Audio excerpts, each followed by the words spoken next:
나토 전체로 봤을 땐 지난 70년 동안 중립 노선을 지켜왔던 핀란드와 스웨덴의 나토 가입 시작이 큰 의미를 갖습니다. 푸틴 러시아 대통령은 이들 두 나라의 나토 가입에 상관하지 않겠지만 나토의 군대와 시설이 배치된다면 똑같은 대응에 나설 것이라고 경고했습니다. 지난 74년간 중립국이었던 핀란드는 최근 나토에 가입을 신청하며 중립국 지위를 포기했다.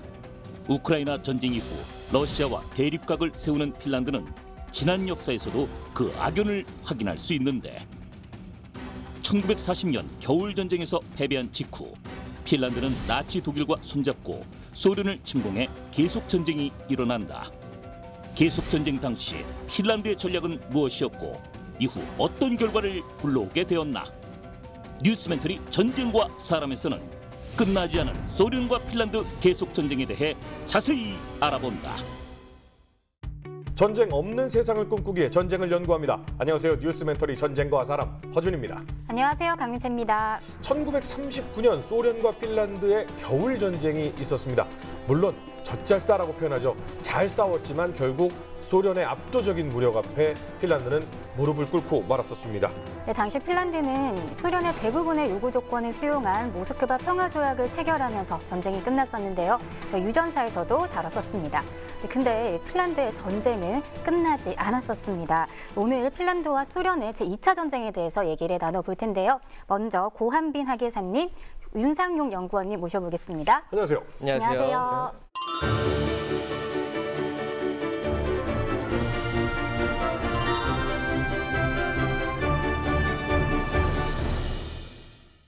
윤 연구님 처음이십니다. 예, 처음입니다. 네, 약간 떨리시는 것 같습니다. 굉장히 떨고 있습니다. 아니, 저희 유전사는 좀 시청하세요? 그게 제가 TV를 잘 안 보는 편인데 그럼에도 불구하고 이제 뭐 자료를 찾는다든가 그러다 보면은 이래저래 뭐 인터넷 같은 데서 이제 자료를 찾게 됩니다. 그래서 간단히 얘기하자면 본방을 본 적은 없는데 인터넷으로 이제 올라온 거는 본 적이 많습니다. 그러니까, 야, 이 뉴전사의 영상 자료라면 이거는 검증이 따로 필요 없을 정도다. 아, 그렇죠. 아, 정말 찰떡 같은 해석입니다. 그 이유는 말이죠. 우리 학예사님 같은 분들이 나오시기 때문입니다. 잘 계셨습니까? 아, 예, 잘 지냈습니다. 저희 뉴전사 나오고 나서 굉장히 많은 분들이 학예사님을 찾는다라는 소문이 들고 있습니다. 아, 여기저기서 많이 알아보셔갖고 제가 뉴전사의 위력을 아주 실감을 하고 있습니다. 자, 오늘의 주제는요. 계속전쟁입니다. 겨울전쟁이라는 말은 굉장히 많이 들어봤습니다만 계속전쟁은 처음이다라는 분들 분명히 많을 거거든요. 어떻게 이야기를 시작해볼까요? 사실 이름만 들으면 굉장히 특이합니다. 왜냐하면 계속전쟁 그러면 뭐 얼핏 들었을 때 이게 문장이 완성이 안 된 것 같기도 하고 뭐 번역 잘못한 것 같기도 하고 그런데 이게 이름 자체는 그 영문에서 그 continuation war라는 단어에서 이제 그대로 번역한 것 같습니다. 1939년부터 40년까지 아까 얘기하셨던 겨울 전쟁의 연속선상에 있는 전쟁이고 핀란드 쪽에서는 이제 그 전쟁의 연장선이라는 의미이기 때문에 이제 이름이 계속 전쟁이라고 붙은 것 같습니다. 겨울 전쟁이 끝나고 종전 15개월 뒤부터 이제 이 계속 전쟁이 시작이 됐고 1941년 6월 25일 굉장히 의미심장한 숫자인데 6월 25일. 예, 네. 이때부터 1944년 9월 19일까지 3년 2개월 3주 4일 동안 치러진 전쟁입니다. 아니 오히려 겨울전쟁보다 훨씬 길게 치러진 전쟁이네요. 그렇죠. 어떤 전쟁이든 명분이 있잖아요. 어떻게 시작됐어요? 일단은 그 전쟁이 어떻게 시작됐는가에 앞서서 전반적으로 당시 유럽 정세를 좀 살펴볼 필요가 있을 것 같아요. 그러니까 1939년 9월에 독일이 폴란드를 침공하면서 제2차 세계대전이 시작됐었는데 오늘 이야기할 계속전쟁이 시작될 때까지 한 이제 2년 동안 시간은 독일이 그야말로 유럽 전체에서 폭주를 하고 있던 시기였거든요. 독일이 폴란드 침공에 이어서 1940년 해가 바뀌어서는 노르웨이, 프랑스, 북아프리카, 유고슬라비아 그리고 이제 그리스를 침공을 해서 점령을 했었죠.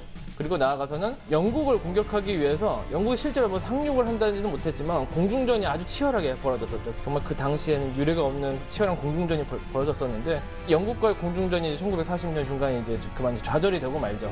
독일이 영국 침공에 실패를 하게 되면서 근데 여전히 독일은 여전히 상황은 좋았어요. 이때까지 자신들이 진 전쟁은 한 번도 없었거든요. 그렇기 때문에 이 승세를 그러면 이제 서부가 아닌 동부에서 이어가자 해갖고 이제 소련을 침공하기에 이르거든요. 이제 그게 바로 이제 우리가 역사 속에서 우리 동부전선이라고 얘기하는 새로운 전선의 개막이었던 것이죠. 그 사실은 영국 쪽 빼놓고는 다 장악한 거예요. 이제 서부 전선은 완전히 석권을 한 상태였고 영국 하나를 침공하다가 사실상 패배하긴 했습니다만 일단 영국 자체는 이제 고립시키는 데 성공을 했습니다. 대서양의 제해권 자체는 이제 그 독일이 장악을 하고 있었고 뭐 아시다시피 뭐 프랑스니 뭐니 하는 뭐 이런 나라들은 이제 완전히 석권한 다음에 괴뢰 정부 세워놓고 이제 그런 상태였기 때문에 더 이상 서부 전선에 이제 적이 없는 상태였습니다. 그런데 아니 뭐 마음은 그렇고 사상이나 이념은 그렇더라도 이 국가 간에 불가침 조약을 맺었지 않습니까? 그렇습니다. 이거는 어기면 안 되잖아요. 사실 그것 때문에 이제 그 스탈린이 히틀러를 갖다 신뢰를 했었던 것 같습니다. 독소 불가침 조약을 갖다 철석같이 믿었던 증거가 몇 가지가 있는데 대표적인 게 이제 소련이 그 당시에 독일에다가 스파이를 여럿을 심어놓고 이 스파이들이 계속해서 공격이 임박했다고 이제 보고가 들어오고 있었습니다. 그럼에도 불구하고 스탈린은 계속해서 이걸 신뢰하지 않았습니다. 그리고 심지어 나중에는 그 영국의 처칠 총리까지 만나서 처칠 총리도 독일의 소련 공세가 임박했다고 알렸지만 이것도 마찬가지로 이제 스탈린은 무시를 했습니다. 사랑하는 사이도 아니고 그리고 스파이를 보내놨다고 하면 기본적으로 게르만 민족 아리아인들한테 흐르고 있는 그 사상, 내가 저들을 다 몰아내고 저들의 땅에 우리의 이 가정과 우리의 희망을 심을 거야. 이건 당연히 알고 있었는데 왜 이렇게까지 믿은 거예요? 사실 스탈린의 어떤 그 판단들을 당시를 살펴보면은 도리어 어떤 합리적인 믿음보다는 독일이 침공 안 했으면 좋겠다라고 하는 어떤 그 자신의 바람에서 나왔던 그 편향적인 판단이었던 것 같아요. 왜냐하면 정말 합리적인 정황 증거들이 많이 제시됐었는데 스탈린이 그걸 번번이 다 무시하거든요. 근데 무시하는 이유 중에 그나마 합리적이라고 생각할 수 있는 거는 독일이 아무리 국력이 좋다 한들 양면 전선을 펴는 거는 패망의 길이라는 거를 사실 독일 사람들이 이미 배웠었어요. 네. 그런데 스탈린이 봤을 땐 지금 독일이 몇십 년 동안 전쟁을 준비를 잘해서 제2차 세계대전을 일으켰는데 설마 얘들이 또 양면 전쟁을 펴겠어. 아직 서부 전선이 영국과 전쟁 중인데 라는 어떤 믿음이 있었던 거고, 현실은 스탈린이 생각했던 거 이상으로 히틀러가 훨씬 더 모험적이고 야심이 가득했던 사람이었던 거죠. 그리고 그거를 뒷받침하는 독일의 어떤 그 나치즘의 어떤 강력한 지원도 있었던 것이고, 그건 이제 스탈린이 예상을 못했던 부분이었던 거죠. 근데 이 뉴스멘터리 전쟁과 사람을 보신 분들은 다 아시겠지만 여기서 벌써 두 가지 저희의 이 역사적 교훈이 있지 않습니까? 역사는 반복됩니다. 두 번째, 사람은 보이는 것을 믿는 게 아니라 보고 싶은 것을 믿습니다. 우리도 절대 이 뉴스멘터리 전쟁과 사람 보시는 분들은 이거 반복하면 안 됩니다. 네, 이렇게 나치 독일이 조약을 깨고 독서 전쟁을 일으켰는데요. 이 독서 전쟁이 일어난 이 상황에서 이 소련이 또 핀란드와는 어떻게 전쟁이 시작된 거예요? 사실 많은 분들이 착각하시는데, 그러니까 핀란드는 지금 오늘 이야기의 결론부터 얘기하자면 핀란드는 독일과 함께 소련을 공격을 했죠. 네. 그런데 핀란드는 사실 독일이랑 군사동맹을 체결한 적이 단 한 시도 없습니다. 어허.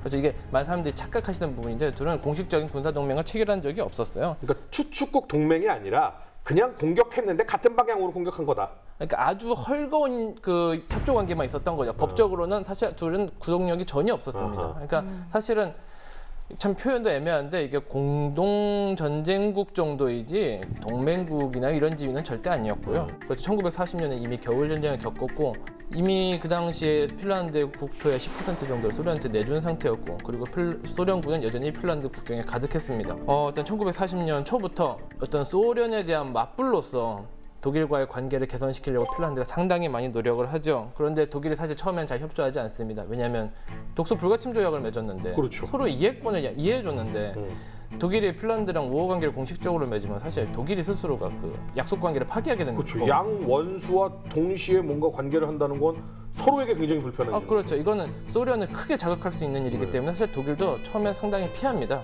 근데 1940년 7월에 독일 내부에도 변화가 있는 거죠.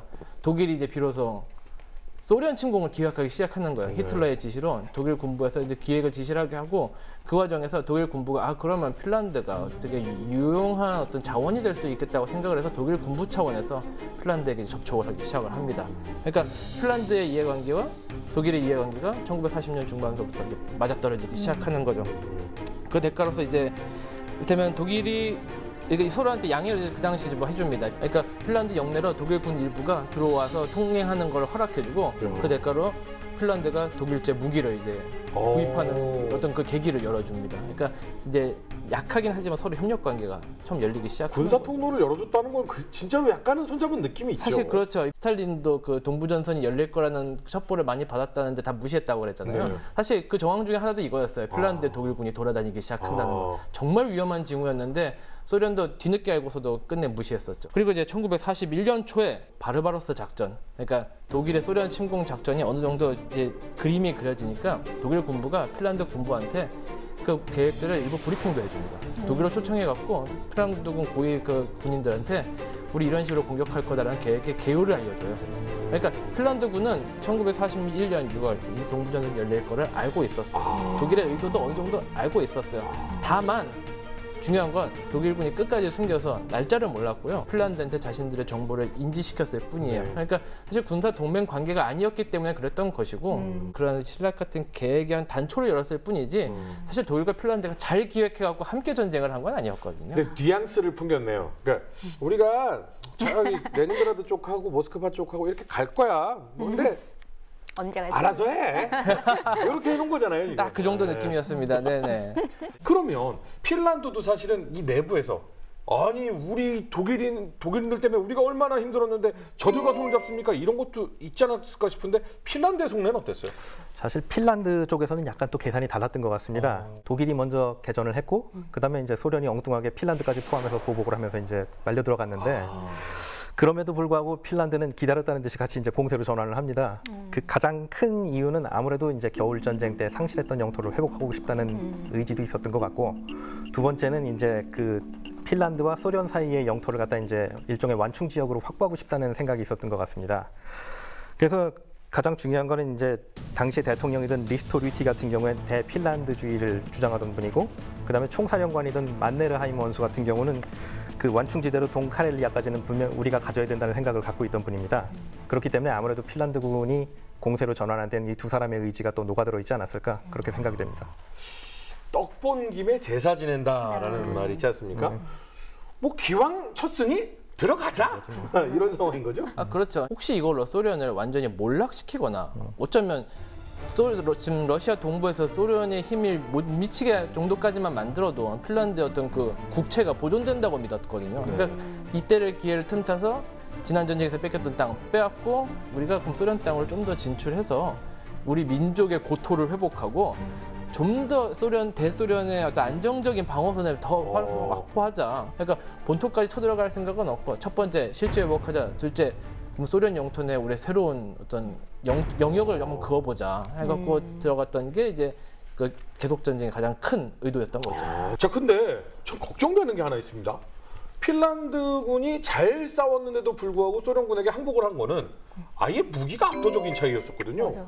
뭐가 많이 달라졌습니까? 사실 무기 차이는 거의 없었습니다. 왜냐하면 그 핀란드가 1939년, 40년, 41년 요 사이에 그 사실 무기 개선을 위해서 상당히 노력을 했었어요. 제일 중요한 거 이제 그 중화기랑 전차, 항공기, 유들이었는데 사실 앞서서 계속 지금 핀란드가 결국 독일이랑 손잡게 되는 원인 중에 하나가 외교적으로 핀란드를 도와주는 나라가 아무도 없었기 때문이었거든요. 그 독일과 소련의 불편한 사이에 끼어 있는 나라다 보니까 아무도 이 나라를 도와주려고 하지 않아요. 그래서 사실 전쟁이 일어날 당시만 하더라도 핀란드군의 주력 무기는 겨울 전쟁과 크게 다르지 않았고요. 다만 전차 부대 같은 게 약간 개선됐는데 그 이유는 겨울 전쟁 당시 노획했던 소련군 전차의 숫자가 충분했어요. 아하. 아니 근데 저희가 뭐 아시다시피 레닌그라드 쪽으로 올라온 이제 북부군이 있지 않았습니까? 독일에? 그러면 이 방향과 핀란드가 진격하는 방향은 사실은 비슷하잖아요.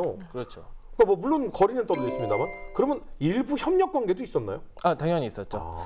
그 당시 핀란드 안에는 독일군이 또 상당히 있었어요. 지난 겨울 전쟁과 마찬가지로 계속 전쟁의 최대 무대는 카렐리아 지협입니다. 예전 겨울 전쟁 가장 뜨거운 전장이었던 곳이죠. 핀란드 군도 여기가 최우선 목표예요. 잘 막았죠. 그때. 그렇죠. 핀란드 군도 당장 여기를 회복해야 된다 했고 핀란드 군 전력의 대부분을 카렐리아 지역으로 다시 투입한 상황이었고요. 다만 핀란드 영토의 북부 그 널따란 그 자작나무 숲들 있잖아요. 그 지역은 또 특이하게 독일군 담당이었어요. 핀란드 영토인데 노르웨이에 주둔해 있던 독일군들이 핀란드 영내로 들어와서 핀란드 북부 영토를 방어하는 건 물론이고 그들이 마주보고 있었던 무르만스크 항구를 공격하는 책임을 지고 있었어요. 요쯤 되면 아무리 그냥 협력 관계라고 해도 공동 뭐 그냥 공격이다라고는 해도 누가 보면 동맹이네. 아, 사실 그렇죠. 그 노르웨이 방면군 독일군 안에는 심지어 핀란드군 사단이 배속되기도 했었어요.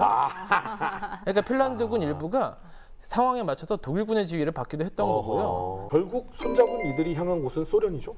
그렇죠. 소련 영토에서 이제 크게 두 가지 방향이 될 것 같아요. 남쪽으로는 핀란드군의 주공은 그 이제 남쪽의 카렐리아 지역을 향하고 있었고요. 카렐리아 지역을 건너면 이제 바로 그 유명한 이제 레닌그라드 시로 향하게 되는데 이 방향이 이제 핀란드군이 가장 갖고 싶었던 바로 땅이었던 거죠. 자신들의 그 겨울 전쟁 때 잃어버렸던 땅을 되찾는 남쪽의 주공이 있었고요. 북쪽의 주공은 아까 말씀드렸던 것처럼 그 핀란드의 북부 지역, 저희가 우리 라피 지역이라고 하거든요. 모종 이제 영어 이름 해갖고 라플란드로 훨씬 더 잘 알려져 있긴 한데 라피 지역에 주둔해 있던 독일군 상당수와 핀란드군 일부가 다시 이제 그 러시아가 갖고 있었던 몇 안 되는 부동항 중에 하나였던 무르만스크로 향하고 있는 이 두 방향으로 소련을 공격을 하게 되는 거죠. 무르만스크는 어떤 곳이에요? 이게 이제 지도로에서 무르만스크를 찾아보면은 굉장히 약간 특이한 지형에 갇혀 있습니다. 이렇게 스칸디나비아 반도 끄트머리에 있는데 항구가 이렇게 땅 속으로 이렇게 약간 들어간 형태입니다. 그렇기 때문에 이게 좀 약간 얼질 않아가지고 좀 부동항 역할을 한 것 같고, 여기가 이제 전략적으로 좀 의미가 많은 곳입니다. 중요한 곳이 된 이유는 여기에 니켈 광이 굉장히 크게 하나가 있는데, 니켈이요? 예. 와, 이때 당시에도 2차 전지에 대한 어떤 뭐 그런 건 아니고 니켈이 왜 중요해요? 니켈이 은근히 여기저기 많이 들어갑니다. 전쟁 물자로. 예를 들면 뭐 전차 장갑에도 들어가고, 예, 핵폭탄에도 들어가고 뭐 그러는데. 아, 근데 이때 당시에는 핵폭탄 아니잖아요. 그건 아니겠죠. 민철 씨 전차 얘기. 예. 아무튼 그렇기 때문에 이제 마지막에도 이제 독일이나 소련이나 핀란드나 모두 다 여기에 눈독을 들이고 있던 게 이제 첫 번째 이유고, 두 번째는 여기가 이제 미국이 물자를 갖다가 이제 소련에 공급하는 주요 항구 중에 하나입니다. 이게 소위 말하는 그 랜드리스 공급선 중에 하나인데, 랜드리스라는 게 이제 세 가지 선을 통해서 이제 소련으로 공급이 됐습니다. 하나는 태평양선이 하나가 있고, 하나는 북극선이 하나가 있고, 하나는 이제 저 아래로 삥 둘러가는 그 페르시아선이라는 게 있는데, 여기서 이제 무르만스크가 북극선이랑 직접적으로 맞닿아 있습니다. 헬리팩스나 미국 뉴욕 같은 데서 이제 물자를 선적하면은 이게 출발을 해가지고 영국이나 아이슬란드에 한번 거치고, 그 다음에 그 베란트에 보면은 그 독일이 점령하고 있었던 그 노르웨이 앞바다를 거쳐가지고 그 다음에 무르만스크로 들어가게 됩니다. 그렇기 때문에 소련 입장에서는 이것이 굉장히 중요한 것이었습니다. 어떻게 보면 물자가 최단 거리로 올 수 있는 효율적인 선이네요. 그렇죠. 거치는 국가도 적고. 그럼 이 무르만스크에서 소련과의 전투가 열리나요? 당연히 이제 핀란드는 이곳을 갖다 이제 작전 목표로 삼기 시작을 합니다. 그래서 1941년 6월 29일부터 독일군과 합동으로 이제 은색여우 작전을 개시를 하게 됩니다. 그래서 11월까지 이제 한 5개월 동안 치열하게 전투를 벌이는데, 아까 말했듯이 이제 작전 목표 중에 하나가 이 키로프 철로라는 곳인데, 이게 그 쉽게 말하자면 무르만스크에서부터 그 레닌그라드로 통하는 철도입니다. 그곳을 점령하는 것 같아 목표로 삼았지만 전투가 계속되다가 결과적으로는 30km를 앞에 놔두고 나서 전투가 교착 상태가 돼버립니다. 그리고 이제 이유는 뭐 여러 가지가 있는데, 당장 가장 큰 직접적인 이유로 보는 거는 독일군이 이제 동계 장비가 좀 부족한 편이었다고 보고 있고, 그러다 보니까 극지방 전투에서 좀 약간 취약한 것도 하나 있었고, 둘째로는 아까 말했듯이 이게 무르만스크 선 때문에 굉장히 중요한 곳이기 때문에 소련도 굉장히 치열하게 이제 저항을 했습니다.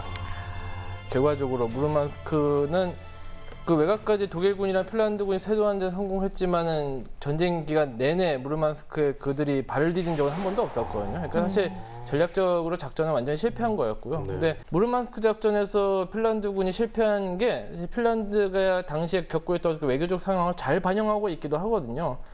독일은 무르만스크 항을 점령하기를 정말 절실하게 원했습니다. 랜드리스 선 때문이었죠. 하지만 작전이 실패했던 첫 번째 이유로서는 극지방 기후에 잘 적응하지 못했던 그들의 문제도 있었지만, 더 큰 문제는 핀란드군이 무르만스크를 앞에 두고 진격하기를 주저했기 때문이에요.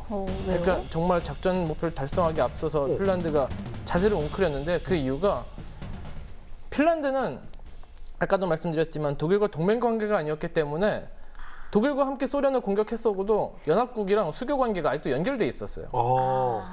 그러니까 주 핀란드 미국 대사관을 통해서 미국이 외교적 압력을 행사하기 시작을 했어요. 무르만스크가 슬슬 위협받기 시작하고 이제 그 독일과 핀란드의 무르만스크 점령 의도가 농후해지니까 미국이 대사를 통해서 이거 무르만스크 점령하면은 우리 사이 굉장히 안 좋아질 거리라는 그러니까 협박을 한 거예요. 거기 들어가면 이제 축축국 되는 거야. 그렇죠. 맞아요. 표현이야 온건했죠. 뭐 사실 뭐 어떤 그 랜드리스 통로로서의 자신들의 어떤 위치도 있었던 것이고, 혹시 통로가 위협받을 경우에는 우리 영미 연합군과의 관계가 매우 악화될 것이라고 애둘러 말하긴 했지만, 이건 사실상 이제부터 너는 영미의 적이야라고 규정하는 언행이었거든요. 그리고 핀란드는 솔직히 그걸 바라지 않았어요. 핀란드의 목표는 아까 얘기한 것처럼 실주 회복이에요. 그렇죠. 사실은 전 세계와 적을 만들고 싶진 않아요. 아직 영미와의 관계 남아 있었고요. 온건한 국가인 스웨덴도 아주 친한 나라였고요. 그래서 이것까지 하면서 우리가 독일 무르만스크 점령에 발을 맞출 필요가 있나 해서 핀란드가 살짝 발을 빼기 시작합니다. 그래서 전선을 후퇴는 안 하고 무르만스크 앞에서 멈춘 거예요. 독일은 안 그래도 힘든데 핀란드군이 안 도와주니까 사실 더 발이 묶이는 것이고, 그래서 전선이 무르만스크 앞에서 장전 2년 동안 묶여 있어요. 아까 말씀드렸던 이 모든 게 사실 그 핀란드가 당시 전쟁 중에 내내 겪고 있었던 어떤 외교적인 상황들을 잘 요약하고 있는 것이죠. 그러면 뭐 이해관계가 딱 맞아 떨어지네요. 아니 핀란드는 굳이 저 무르만스크 지역으로 들어갈 필요 없고, 그다음에 안쪽에서는 당연히 바깥쪽을 치고 나올 이유가 없고, 안 싸우는데요 지원군 들어올 이유 없고, 이런 상황이니까 교착 상태가 된 거네요. 그렇죠. 사실 이거 겨울 전쟁이 일어났을 때부터 계속 반복된 문제인데, 핀란드가 외교적으로 어떤 그 친구들을 충분히 만들어 놓지 않은 상태에서 외국에서 위협을 받았을 때 핀란드가 상당히 큰 곤란을 받았었잖아요. 근데 자꾸 이제 그런 것들을 떠올리게 되는 거죠. 이게 우리의 목표는 실주 회복이지, 사실은 뭐 볼셰비키에 대한 싸움 뭐 이런 것도 아니고, 그렇죠. 뭐 우리가 나치즘에 찬동해서 전쟁을 하는 것도 아니었기 때문에, 이거 전쟁 과정에서 사실 웃기는 이야기이기도 하지만 영미와의 관계를 해치고 싶진 또 내심 또 않았던 거기 때문에 사실 누구와 친구가 될 수 있을지는 뭐 아무도 모르는 일이니까요. 이 전 외교원장님이 이 사석에서 그런 말씀하시더라고요. 외교에서 가장 중요한 이념 중에 하나가 외교는 마이너스가 없다. 플러스만 있어야 한다. 그러니까 누군가와 손을 끊는다는 건 그만큼 외교적으로는 실패한 외교다라고 얘기할 수 있는데, 핀란드가 이런 외교적인 어떤 수사를 잘 지키고 있다라고 그렇죠. 생각을 할 수가 있겠는데, 그러면 핀란드 일단 무르만스크 지역은 거기 땅 파고 들어가 있어. 그러면 다른 지역은 가만둘 수 없잖아요. 가긴 가야 되잖아요. 그렇죠. 그 이제 최우선 지역이었던 카렐리아 지역이 이제 아주 이제 불길에 타오르게 되죠.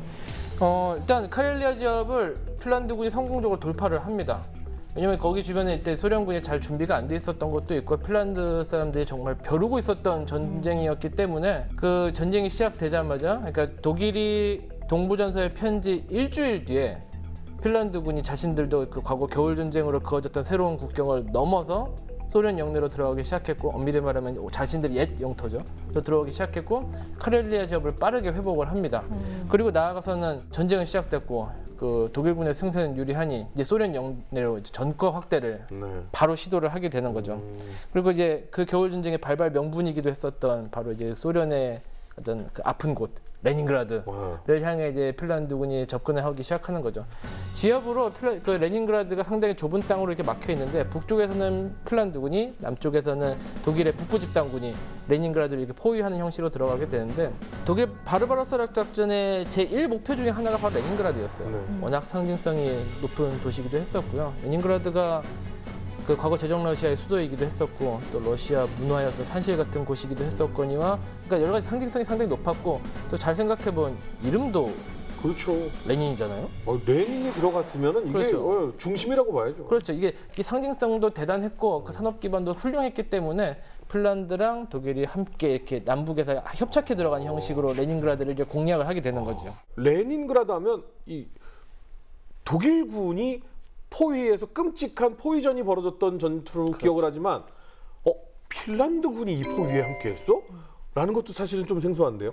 핀란드군도 여기서 어떤 활약을 하나요? 그렇죠. 레닌그라드의 북부 포위망은 핀란드군이 책임지고 있었던 거죠. 그렇죠. 사실 북부 지역은 그 보급선이랑 거리가 멀었거든요. 보급선은 다 모스크바 방향으로 이어져 있었으니까요. 그러니까 그 주요 보급선들은 실제로 독일군이 다 차단을 했었고, 다만 북부의 탈출망은 핀란드군이 막고 있었다. 그러니까 포위 전체에서의 핀란드군의 기여는 사실 높다고는 할 수는 없지만, 포위망의 절반은 핀란드군이 담당하고 있었다라고 볼 수 있고요. 핀란드군도 또 상당히 또 진격을 했었습니다. 1941년 8월, 그러니까 개전 2개월 차전에 레닌그라드 외곽 20km 지점까지 핀란드군이 접근을 했었고 상당히 가까이 접근을 했었죠. 그 북부와 동부 포위에 이제 참여를 했었고, 근데 핀란드군도 독일군이랑 마찬가지로 레닌그라드에서 전진을 하지 않고 멈춰요. 여기서도 멈춥니다. 여기서도 깊은 참호선을 파고 멈추는데 뭐 몇 가지 이유가 있습니다. 그 독일이 그 레닌그라드 공략에 어려움을 느끼니까 핀란드군도 아니 독일도 못하는 걸 우리가 어떻게 먼저 나서나 하면서 전선을 스스로 중지시킨 것도 있고요.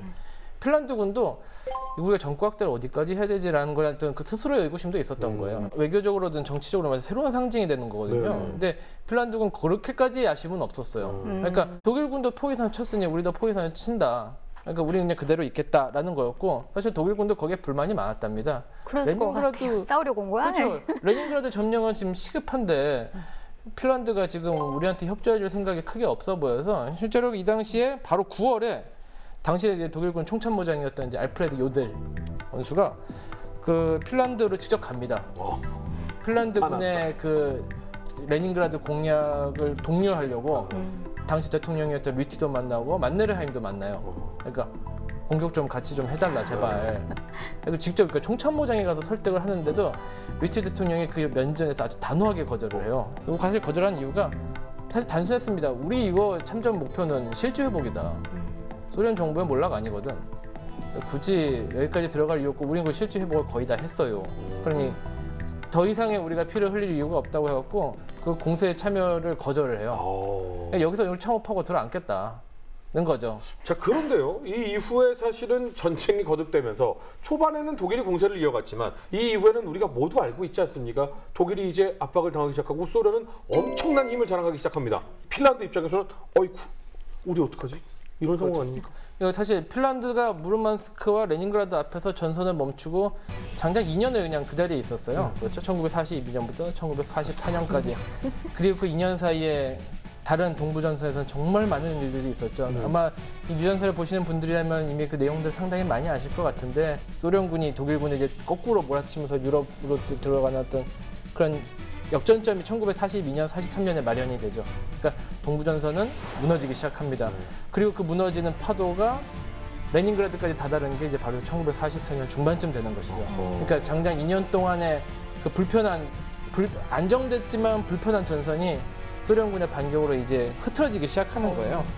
그 시기가 1944년 6월이었습니다. 소련의 공세가 이제 카렐리아 지역까지 미치기 시작하는 거죠. 소련의 입장에서는 레닌그라드가 무엇보다 급했어요. 2년 동안 포위를 당하면서 그 안에 있던 군인들과 민간인들에서 오랫동안 심각한 상태로 사실상 방치되어 있었고, 그리고 그들이 영웅적으로 버티면서 그 레닌그라드가 갖고 있는 정치적 상징성도 전쟁을 통해서 배가 된 거죠. 이제 반드시 구해야 되는 도시가 된 겁니다. 그래서 소련도 급하게 유럽 본토로 들어가야 될 병력들을 잡아 빼서 레닌그라드를 구조하기 위한 병력들을 이제 보내기 시작하던 거죠. 그걸 우리가 1944년 6월부터 7월까지 있었던 이른바 이제 지협 대공세라고 하는 어떤 대규모 공세가 이어지게 되는데요. 여기서 이제 핀란드도 이제 큰일 난 거죠. 독일 북부 집단군도 위기를 맞았을 뿐더러 핀란드도 우리의 승세도 어쩌면 끝났다. 사실 겨울 전쟁의 위기를 다시 한번 느껴야 될 때가 오게 된 거예요. 그래서 1944년 6월서부터 레닌그라드 봉쇄가 이제 소련군이 들어와서 풀리게 되고 소련군이 그 기세를 이어서 카렐리아 지역으로 다시 들어오게 돼요. 그러니까 겨울 전쟁 처음 시작했을 때 판도랑 비슷해진 거예요. 소련군도 이번에는 벼르고 있었고 이번에야말로 이 기회에 핀란드를 완전히 꺾어버리고 말겠다라는 기세로 들어오게 되거든요. 근데 또 여기서 다시 한번 핀란드군이 또 위기 속에서 역사를 쓰게 되는데 그게 바로 1944년 6월 말부터 7월 초까지 이어지는 어떤 그 핀란드 겨울 전쟁에서 핀란드의 두 번째 위기 카렐리아 지역에서 있었던 그 탈리 이한탈라 전투라고 하는 어떤 큰 전투를 맞게 되는데 놀랍게도 여기서 핀란드군이 또 소련군의 공세를 다시 한번 막아내요. 그러니까 이번엔 소련군이 거의 한 15만 명 정도를 동원해갖고 소련군의 최초 목표는 심지어 이거였어요. 그 카렐리아 지역을 다시 찾고 심지어 그 지역 북부까지 해갖고 수도 헬싱키까지 들어가는 교두보를 마련하는 거였거든요. 그러니까 소련군 지휘부 입장에서는 이 작전이 성공하면 내친김에 헬싱키까지 들어가 버리겠다. 그러니까 보복을 확실히 하겠다는 거죠. 겨울 전쟁 때 못했던 거를 확실히 처리하겠다라고 벼르고 들어갔는데 핀란드군이 그 위기 상황에서도 다시 한번 버텨낸 거죠. 카렐리아 지역에서. 이번에는 독일군이 소련군의 전체에 대항하기 위한 좋은 무기들을 많이 줬습니다. 독일군의 대전차 무기들 뭐 유명한 거 있죠. 뭐 판처파우스트나 판처슈렉 같은 이제 제대로 된 대전차 무기도 지원을 해줬고요. 그 과정에서 소련군이 7월 초까지 들어가는 과정에서 너무 많은 인명 피해를 입었어요. 근데 7월 초에서 그렇게 많은 인명을 상실해 놓고 나서야 소련군 지휘부가 정신이 든 거예요. 우리가 여기에 지금 병력 쏟을 때가 아닌데. 그렇지. 지금 독일 본토 들어가야 되는데 우리가 지금 여기서 좀 뭐 하고 있었던 거지? 지금 사실은 시기가 동부 유럽을 돌파하고 있던 그 유명한 그 바그라티온 작전 그 시기거든요. 제일 중요한 시기인데. 지금 이거 할 때가 아니야. 그래서 그 카렐리아 지역에서의 병력 손실 심각하니까 7월 초에 공세를 중단시키고 거기 있는 병력들 대부분을 유럽 쪽으로 빼기 시작해요. 그러니까 소련 입장에서는 레닌그라드를 회복하고 핀란드 영내를 약간 들어가는 데 성공했으나 핀란드군의 영웅적인 저항으로 공세가 거기서 종결되고 소련도 핀란드도 다시 겨울전쟁처럼 둘 다 지쳤으니 여기서 전쟁을 마무리할 방법을 찾자라는 이야기로 이제 흘러가게 되는 거죠. 그러면 이 상태로 그러면 카렐리아는 그러면 핀란드가 수복한 상태로 끝납니까? 그러니까 쉽게 말하자면은 이 역습 단계로 들어가기 시작하면서 그동안 점령했던 영토는 다 뺏겼습니다. 44년 뭐 한 7월, 8월 이때까지 억지로 이제 소련의 공세까지는 막아내는데 성공을 했습니다. 지금 소련의 입장에서도 지금 우리가 여길 향할 일이 아니라 지금 독일 공세에 지금 가담해야 되는데 얘네들이랑 계속 시간 뺏기고 있을 수도 없고 병력은 계속 부어야 되고 그렇기 때문에 이제 자연스럽게 이제 휴전 협상 얘기가 나오기 시작을 합니다. 그래서 44년 9월 5일부터 일단 휴전을 하고 그때부터 이제 휴전 협상을 하다가 9월 19일에 모스크바에서 모스크바 휴전 협정을 체결하게 됩니다. 근데 이게 말이 휴전 협정이지 실질적으로는 뭐 소련이 압도적으로 우세한 상황에서 체결했기 때문에 거의 내용 자체는 일방적입니다. 이전 위치랑 비슷한 상황이 그렇죠. 되는 거군요. 그렇죠. 1941년 핀란드가 독일과 손잡고 소련을 침공해 계속 전쟁이 벌어진다. 핀란드는 겨울전쟁 당시 소련에 내어줬던 영토를 대부분 회복하자 공세를 중단한다. 하지만 2차 대전의 전세가 역전되자 소련의 공세가 시작되며 위기감이 고조된다. 결국 핀란드는 소련과 휴전 협정을 맺고 차지했던 영토를 다시 내어주게 된다. 자, 그러면 사실은 애매한 사이, 사랑하는 것 같지만 사랑은 아닌 것 같고 썸인가 싶은데 남인 듯도 하고 요 독일과 핀란드의 관계는 어떻게 됩니까? 소련의 대공세로 핀란드 영토가 다시 한번 위협받게 되는 1944년 6월, 7월 요 단계서부터 사실 핀란드랑 독일의 관계가 미묘해져요. 핀란드랑 독일은 군사동맹을 체결한 적이 없어요. 그래서 독일도 똑같은 생각을 하고 있었던 거예요. 핀란드가 혹시나 이거 소련이랑 평화협상하지 않을까. 그러니까 우리의 곁을 떠나지 않을까라는 그 불안감이 있었기 때문에 핀란드한테 야, 니네 영토로 지금 소련군 들어왔으니까 우리가 무기 대줄게.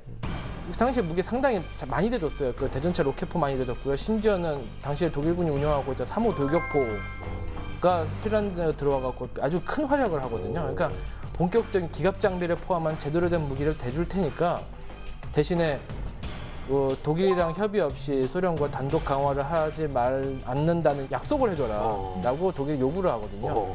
핀란드는 급하니까, 무기가 급하니까 당장 그걸 수용을 합니다.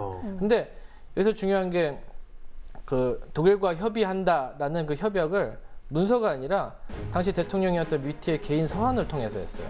개인 서한. 네, 그러니까 대통령 서명이 된 문서가 독일한테 전달된 건 사실이고 또 그것이 법적 구속력이 어느 정도 인정되는 것이지만 핀란드 의회를 거치지 않은 것이기 때문에 조약도 아니고요, 협약도 아니고요, 거의 양해 각서 수준밖에 미치지 않는 거예요. 그러니까 법적 구속력이 엄밀히 말하면 류티 대통령 임기 안에서만 가능한 것이죠. 대통령 개인 서한이었기 때문에 1944년 7월에 소련의 공세가 중단되고 핀란드랑 소련이 둘 다 전선에서 곤란한 상황에 처해 있을 때 바로 그 다음 달 8월 1일에 류티 대통령이 사임을 하고요. 그렇죠. 그러면서 이제 내각이 교체가 되는 거죠. 그리고 그 후임으로 그 전쟁 내내 핀란드 군을 이끌었던 그 총사령과 만네라임 원주가 대통령 권한대행으로 들어오게 됩니다. 그러면서 류티 대통령이 과거에 맺었던 독일과의 그 약속은 파기다라고 일방 선언을 하게 돼요.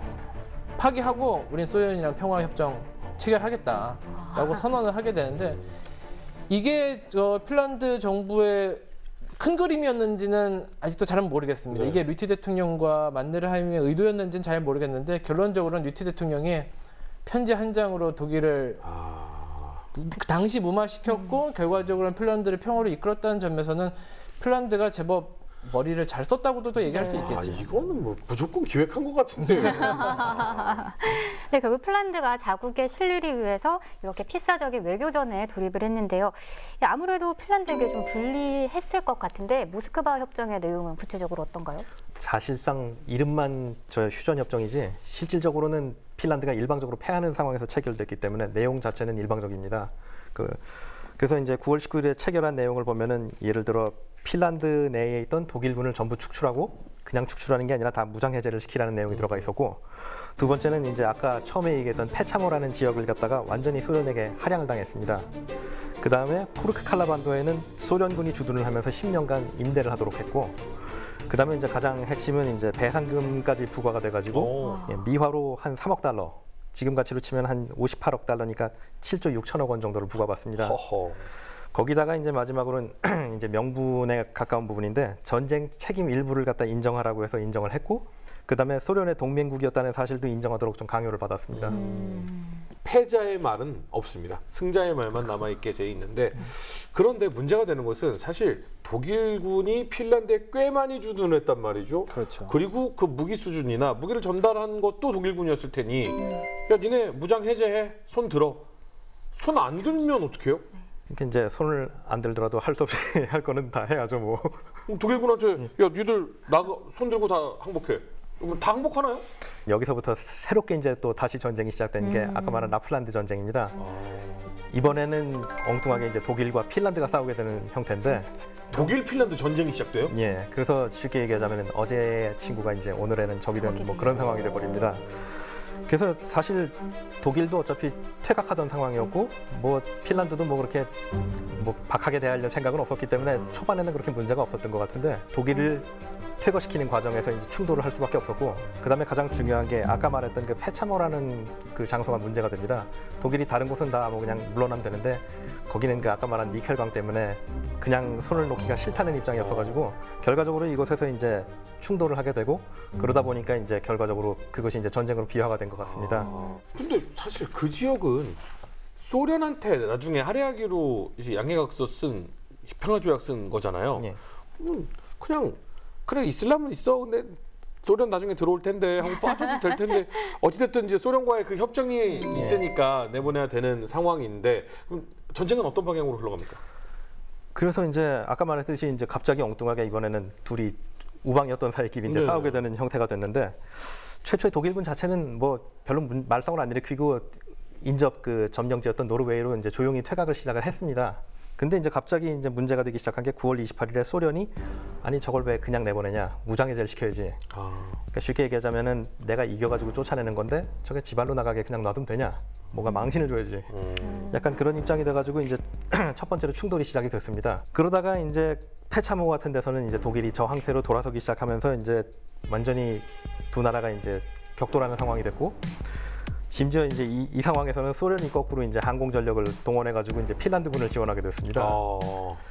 하지만 뭐 초반에만 좀 이런 편이었고, 예, 실제로 전쟁 자체는 굉장히 느슨하게 좀 진행이 된 편입니다. 왜냐하면 어차피 독일도 적극적으로 싸울 생각이 있던 건 아니고 어차피 나가는 길이었고, 예, 그 핀란드도 그냥 뭐 대충 해가지고 이제 나가주면 끝나는 거였고. 그렇죠. 그러니까. 어차피 저거 우리 군인들 희생시켜서 저거 땅 찾아봤자 저거 소련한테 넘어갈 건데. 예. 그렇기 때문에 결과적으로 이제 44년 11월까지 이제 계속 진행이 됐지만, 그 시점이 됐을 때 독일군이 나갈 병력은 다 나갔고, 못 나간 병력은 이제 뭐 강화진지 같은 걸 세워놓고 이제 방어가 이제 굳건해지기 시작하니까 더 전쟁이 진행이 되지 않으면서 이제 사실상 그렇게 이제 끝나게 됐습니다. 네, 이렇게 겨울전쟁부터 시작된 제2차 세계대전의 핀란드 전쟁이 마무리가 됩니다. 이후에는 어떻게 돼요? 어쩔 수 없이 핀란드는 한동안 소련 영향권에 들어가게 됩니다. 주축국 협력국가 치고는 그래도 비교적 처우는 좀 준수하게 받은 편인데, 위티 대통령의 후임이었던 만네르하임이 대통령이 돼가지고 영국이나 소련과 직접적으로 이제 협상을 하면서 강화를 했고, 그 과정에서 굉장히 핀란드에게는 유리한 형태로 이제 그 전후 처분을 끌어냈습니다. 그리고 이제 만네르하임은 절차가 끝나자마자 본인도 사임을 했고, 그 다음에 스위스로 넘어가서 로잔에서 거주하다가 51년에 사망했습니다. 이렇듯이 이제 패전 처리에서 굉장히 빛나는 활약을 했기 때문에 그 만네르하임은 아직까지도 핀란드에서 가장 위대한 지도자로 꼽히고 있습니다. 근데 사실 이런 기회가 아니었으면 우리가 핀란드에 대해서 과연 얼마나 알았을까? 핀란드 하면 휘바, 뭐 사우나, 뭐 네. 춥고 정말 이런 거밖에 몰랐을 텐데 핀란드도 이런 아픔이 있었고 맞아. 소련이라는 강대국, 독일이라는 강대국, 기회 외세들과의 또 치열한 외교와 전쟁을 벌여왔구나 이런 걸 알 수가 있었는데 이후에 그럼 핀란드는 어떤 국가로서 진행이 되나요? 어쨌든 소련과의 평화 협약을 통해서 전쟁을 끝냈고 국토 대부분을 또 보존하는 데도 성공했지만 소련의 강대한 영향력 밑에서 지내야 된다는 사실만큼은 변함이 없었어요. 어쨌든 소련의 양해 속에서 맺어진 평화였기 때문에 다시 한번 그 겨울 전쟁 이후와 비슷한 이제 운명을 맞게 되는 것인데 또 한편 또 소련 입장에서는 발트 3국 소련이 실제로 자신들의 영내에 완전히 이제 담게 된 발트 3국들과는 달리 핀란드가 지리적으로도 문화적으로도 소련이 직접 통제하기는 어려운 사람들이라는 걸 겨울 전쟁과 계속 전쟁을 통해서 거듭 확인하게 된 거였거든요. 그러니까 저항 의지가 충만했고 또 그거를 실현시킬 의지도 있는 나라였기 때문에 소련도 이제 진절머리를 낸 거죠. 별로 이제 핀란드 위성국 만들고 싶지 않아라고 소련도 스스로 생각했기 때문에 그 소련의 영향권 안에 있었던 나라들 치고는 비교적 이제 관대한 처분을 받게 되죠. 그러니까 일단 위성국이 되지 않았고요. 독립국의 지위를 인정받았고 그 1948년에 우호 협정을 체결합니다. 소련과 핀란드 사이에서. 그러면서 이제 소련이 이런 조건을 걸어요. 우리가 원조를 충분히 해주겠다. 다만 중립국 지위를 유지해라. 라는 거죠. 그러니까 소련의 강대한 영향력 안에 있는 중립국의 포지션을 취하라고 했고 핀란드가 그거를 수용을 해요. 그러니까 특이하게 소련의 돈과 사람과 물자가 많이 들어가고 소련의 눈치를 정말 많이 보지만 여전히 민주주의 국가예요. 그러니까 상당히 특이한 포지션에 위치하게 돼요. 또 이제 거꾸로 말하게 되면은 자유롭고 민주주의적인 나라지만 소련의 눈치를 굉장히 심하게 보는 나라가 되는 거죠. 그래서 여기서부터 우리가 이제 외교 용어에서 이제 핀란드화라고 하는 용어들이 등장을 하게 되는 것인데 어떤 독립국이 바로 국경을 맞대고 있는 그 강대국의 위협에서 벗어나고 자신의 국채를 보존하기 위해서 그 나라의 관계를 우호롭게 하면서 이제 그 눈치를 보는 것 이런 행위 자체를 우리가 핀란드화라고 부르기 시작하는 거예요. 그러니까 그런 식으로 핀란드가 냉전기에 여전히 자유롭지만 여전히 소련의 눈치를 보는 나라로서 또 스스로 생존을 하게 되는 것이죠. 사실 그 당시 중립국 포지션이 비교적 아주 최근까지 이어져서 사실 핀란드는 그 유럽 전체가 소련의 바르샤바 조약기구 서방 세계의 나토 그 어디에도 가입하지 않고 상당히 오랫동안 중립국 지위를 유지했고 그게 사실 냉전이 끝나고 나서도 수십 년 동안 지속됐거든요. 사실 그 당시 냉전기에 만들었던 핀란드의 생존 전략의 유산이 비교적 최근까지 이어진 것이라고 볼 수 있겠죠. 여지껏 왜 그럼 나토가 아니었을까라고 했던 것들이 이해가 가는 요 역사를 알면 이해가 가는 상황인 것 같습니다. 어쨌든 그러면 핀란드가 근데 이번에 나토 가입을 지금 추진을 막 쭉 하고 있잖아요. 이게 어떤 여지껏 해왔던 핀란드와 이제는 우리가 우리 목소리를 낼 수 있어 이런 느낌이네요. 아마도 실제로 두 번을 러시아랑 직접적으로 싸운 적이 있기 때문에 이 러시아의 위협이라는 것 자체가 굉장히 실체적이라고 이제 느끼고 있을 것 같습니다. 그런데다가 뭐 사실 겨울 전쟁이나 계속 전쟁이나 둘 다 파트너 잘못 만났기 때문에 이제 패배한 성격이 크기 때문에 이번에는 제대로 된 파트너를 만나야지 이제 안보를 지킬 수 있다고 판단한 거 아닐까 싶습니다. 그리고 이제 나토 같은 경우가 이제 핀란드에게 가장 적절한 그 동맹체인데 이 유럽 전체가 이제 한 덩어리로 뭉쳐 있다가 그 소위 말하는 집단 방어, 집단 대응 원칙으로 이제 대응을 하기 때문에 핀란드가 맞았다면은 법적으로 이제 전 가맹국이 동시에 끌려 들어가게 됩니다. 그렇기 때문에 핀란드가 이런 정도의 방어벽은 어느 정도 쳐야지 그 우크라이나처럼 당하지 않지 않을까라고 판단한 것 같습니다. 근데 핀란드 나토 가입은 아직 안 된 거잖아요. 아직 안 됐는데 신청은 한 상태입니다. 아니 근데 사실 나토가 그냥 가입이 되는 게 아니잖아요. 튀르키 쪽에서는 반대하는 걸로 알고 있는데. 예, 현재 그 나토 같은 경우는 이제 구조가 그 전 가맹국이 동의를 해야만 이제 그 만장일치로 동의를 해야만 가입을 할 수가 있습니다. 그런데 지금 말씀하신 것처럼 지금 튀르키예가 반대를 해가지고 스웨덴과 핀란드가 가맹을 못 하고 있는데 결과적으로는 제 생각에는 동의를 해가지고 핀란드와 스웨덴이 가입을 하게 될 것 같긴 합니다만 뭐 이번 전쟁이 끝날 때까지는 힘들지 않을까 싶습니다. 네, 이렇게 오늘 소련과 핀란드의 끝나지 않은 전쟁, 계속 전쟁에 대해서 얘기를 나눠봤는데요. 마무리 말씀 부탁드립니다. 사실 우리가 이번 유전사를 통해서 과거의 전쟁사를 다룰 때마다 매번 느끼는 건데요. 어떤 그 과거의 사건이 파동을 일으켜갖고 그 파도가 지금도 갇히지 않고 수십 년 동안 지금까지 우리를 이렇게 뒤흔들고 있는 어떤 그 기운을 느껴요. 마치 우리가 이 저 바로 7, 80년 전의 전쟁 이야기를 하면서 자연스럽게 러시아 우크라이나 전쟁과 지금의 나토 이야기로 연결되는 게 어떤 제일 큰 증거라고 생각이 되는데요. 이게 역사가 단순히 뭐지 7, 80년 전 한참 전의 이야기니까 나랑 관련이 없어 어떤 나에게 어떤 그 감정만을 불어주는 아이템이야라에 그칠 수도 있지만은 사실은 현실 정치의 자양분이 아주 탄탄한 자양분이 되고 있다고 생각을 해요. 핀란드 사람 입장에서 훨씬 더 아주 절실하게 느낄 만한 주제라고 생각을 합니다. 지금은 그래도 말이 앞서고 있는 전쟁이잖아요. 그런 걸 보면서 그래도 인류는 조금씩 발전을 하고 있는 거 아닌가라는 데서 조금의 위안을 받습니다.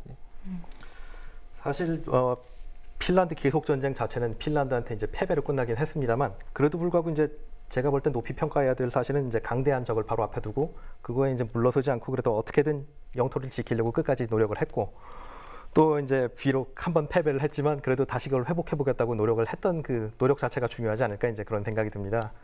그리고 이제 패전 후의 과정에서도 이제 배울 바가 굉장히 많다고 생각을 하는데 그 자기의 위치와 이제 스탠스를 정확히 이해를 해가지고 그 사이에서 가장 적절한 형태로 이제 외교의 줄타기를 하면서 자기에게 가장 유리한 형태로 이제 결론을 끌어냈다는 것 자체도 굉장히 배울 만한 것 같습니다. 핀란드가 나토 가입을 하는 것도 중요하지만 자국을 지키기 위해서는 국방력이 올라가야 됩니다. K방산이 아주 그런데 말이죠. 저희가 사실 핀란드 하면 떠오르는 게 어떤 게 있어요? 옛날로 돌아가면 바이킹! 이런 느낌. 그리고 지금으로 돌아오면 잘 사는 북유럽 국가. 맞아. 이 사이의 선, 이 뉴스멘터리 전쟁과 사랑을 보면서 조금 이어지지 않으셨습니까? 저희는 이런 역사의 선들을 이어드리면서 여러분들께 그래서 이 나라가 이렇게 돼가고 있구나 라는 지식을 드리고 싶습니다. 다음 시간에는 더욱더 재미있는 이야기를 가지고 돌아오겠습니다. 시청해주신 여러분 감사합니다.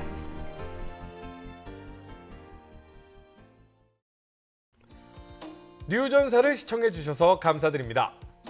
유익한 시간 되셨다면 구독과 좋아요 부탁드립니다.